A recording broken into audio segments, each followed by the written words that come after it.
Hello everyone, welcome in study G के YouTube channel में CUET BEd entrance exam में teaching aptitude और current education scenario के आज के सेशन में हम उससे टीचिंग एप्टीट्यूड और करंट एजुकेशन से रिलेटेड मोस्ट इम्पॉर्टेंट क्वेश्चन को देखेंगे और इससे रिलेटेड सभी वीडियो का प्लेलिस्ट का लिंक डिस्क्रिप्शन में है। अब वहाँ से जाके प्लेलिस्ट में सारी वीडियो को आप देख सकते हैं।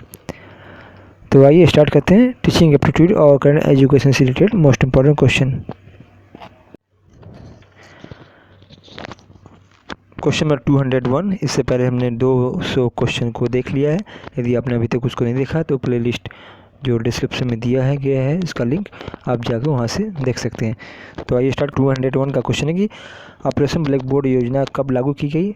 वर्ष 1985-86 में, वर्ष 1986-87 में, वर्ष 1987-88 में या वर्ष 1988-89 में। तो इसका जो सही उत्तर हो जाएगा वो होगा वर्ष 1987-88 में ऑपरेशन ब्लैक बोर्ड लागू की गई। नेक्स्ट क्वेश्चन है कि निम्नलिखित में से किसको प्रभावी शिक्षण विधि के अंतर्गत शामिल नहीं किया जाता है? ध्यान रखिएगा, पूछा जा रहा है कि कौन सा विधि जो इसमें शामिल नहीं किया जाता है। कक्षा वाद विवाद विधि, खुले अंत वाले प्रश्न पूछना, कक्षा में रटने पर बल देना या उपरोक्त में से कोई नहीं। तो कक्षा में वाद विवाद करना टॉपिक पर बहुत उचित ज़रूरी होता है और खुले अंत वाले प्रश्न पूछना भी उचित होता है कक्षा के अंतर्गत, लेकिन कक्षा में रटने पर बल देना ये अनुचित व्यवहार होता है एक शिक्षण के लिए। तो ये आपका सही उत्तर हो जाएगा, कक्षा में रटने पर बल देना। और इसके अलावा NCF 2005 जिसे राष्ट्रीय पाठ्यचर्या रूपरेखा 2005 कहा जाता है, उसमें भी कक्षा में रटने पर बल देने को उचित नहीं माना गया था। इसके मुख्य उद्देश्य में ये था कि कक्षा में रटने पर बल नहीं दिया जाए, बल्कि उनको व्यवहारिक लर्निंग मेथड द्वारा सिखाया जाए। अगला क्वेश्चन है कि विभिन्न अधिगम दोषों के संबंध में निम्नलिखित में असत्य को पहचानिए। कौन सा इसमें असत्य है, कौन सा मैच नहीं खा रहा है? तो मौखिक अधिगम में दोष जिसे अफजिया कहा जाए, भाषा एवं पढ़ने लिखने में दोष डायलेक्सिया कहा जाए, कम या बिल्कुल अबोध न होना सिलेक्सिया कहा जाए, या लिखने में कठिनाई डिस्ग्राफिया किया जाए। तो इसमें से कौन सा असत्य है? तो इसका जो सही उत्तर हो जाएगा वो हो जाएगा ऑप्शन नंबर C, कम या बिल्कुल अबोध न होना। ये सिलेक्सिया नहीं जबकि एलेक्सिया कहा जाता है। तो इसका सही उत्तर हो जाएगा ऑप्शन नंबर C। बाकी आपको मौखिक अधिगम में जो दोष होता है वह अफजिया कहा जाता है और भाषा पढ़ने में दोष को डायलेक्सिया कहा जाता है और इसके अलावा लिखने में कठिनाई को डिस्ग्राफिया कहा जाता है। नेक्स्ट क्वेश्चन है कि मंद बुद्धि वाले बच्चों के लक्षणों में क्या शामिल नहीं किया जा सकता है? ऑप्शन है शैक्षिक उपलब्धियों का स्तर निम्न होगा, आत्मविश्वास का अभाव होगा, या मांसपेशियों का समन्वय कम होगा, या तीव्र स्मरण शक्ति। तो मंद बुद्धि वाले जो बच्चे होते हैं उनके लक्षणों में इसमें से क्या शामिल नहीं किया जाता है? तो जो इसका सही उत्तर हो जाएगा वो हो जाएगा ऑप्शन नंबर D, तीव्र स्मरण शक्ति। ये मंद बुद्धि वाले बच्चों के अंतर्गत शामिल नहीं किया जाता क्योंकि उनका मंद बुद्धि खुद ही होते हैं तो उनकी स्मरण शक्ति भी बहुत कमज़ोर होती है।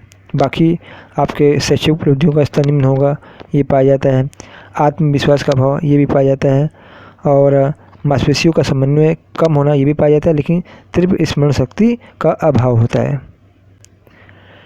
नेक्स्ट क्वेश्चन है कि किसी विश्वविद्यालय में निम्नलिखित में से किस निकाय या इकाई को सांविधिक कार्य करना होता है? पाठ्य समिति को, प्रबंधन बोर्ड को, वित्त समिति को, या शोध उपाधि समिति को।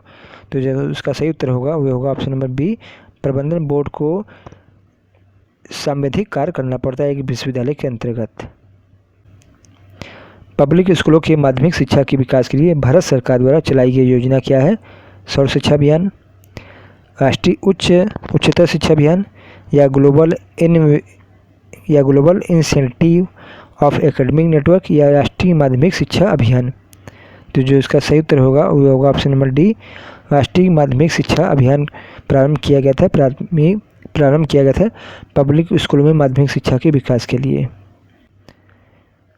नेक्स्ट क्वेश्चन है कि साक्षर भारत सम्मान निम्नलिखित में किस क्षेत्र के अनूठे योगदान के लिए दिया जाता है? ऑप्शन है साहित्य के लिए, खेल के लिए, साक्षरता प्रोग्राम के लिए या शोध के लिए। तो इसका सही उत्तर हो जाएगा साक्षरता प्रोग्राम के लिए ये पुरस्कार दिया जाता है।